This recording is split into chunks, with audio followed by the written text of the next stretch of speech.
Shelby, thanks. And we have an update for you now at 5. New numbers regarding the cost of the proposed public safety building for the city of Wheeling are raising a lot of questions, specifically because the purchasing price for the property being considered is more than 10 times the amount of the assessed price. 7 News reporter Royce Jones spoke with a city official about this, and he joins us live in the studio with the city's explanation.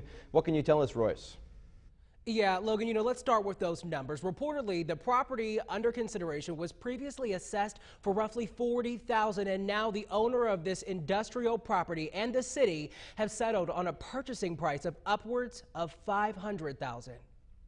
I took these numbers to Wheeling City Manager Bob Herron. For all intents and purposes, he says this is basically a real estate technicality. He calls these figures, quote, misleading because the assessed value of a property is not always an accurate depiction of its appraised value. If we were to do an independent arm's length appraisal of that property, it would not be the 40-some thousand that's or whatever it is the assessed value. It would be significantly more than that. I do know there are other parcels in the general area that have a much lower assessed value, that have an appraised value, as far as a private transaction, if you were to sell your property, significantly higher. Herron says the $500,000 asking price is not necessarily set in stone either. The city is currently in what Herron is calling a due diligence stage, where they'll spend the upcoming months vetting the property to determine that the price is right and whether they even want it at all. A property that people who work in the city will be footing the bill for if this purchase gets approved.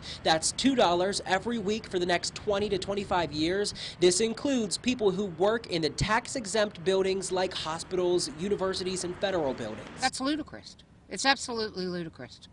That makes absolutely no sense to me whatsoever. I'm not the type of person to think about, where my money's going. If I'm able to help, I'd love to help. Herron says the city is in desperate need of a new public safety space. The fire department has been housed in a parking structure on Market Street for the past 42 years, while the police department lacks some of the most basic necessities needed to perform its duties. We don't have sufficient evidence storage. We don't have sufficient computerization security. We don't have workspaces for our police officers. We don't have sufficient interview rooms. We don't have a ladies' employee restroom or locker room. Now, you saw that property. It's obviously on its last leg. Total cost for this new space will cash in at about $14.5 million. If the city has its way, this new public safety building is coming, and they want to break ground by next summer, but not without the public's consent. Herron says this will likely go before the council in the next couple of months, and you can expect a public hearing on this sometime after. I'm in the studio tonight. Royce Jones, working for you. Royce, thanks.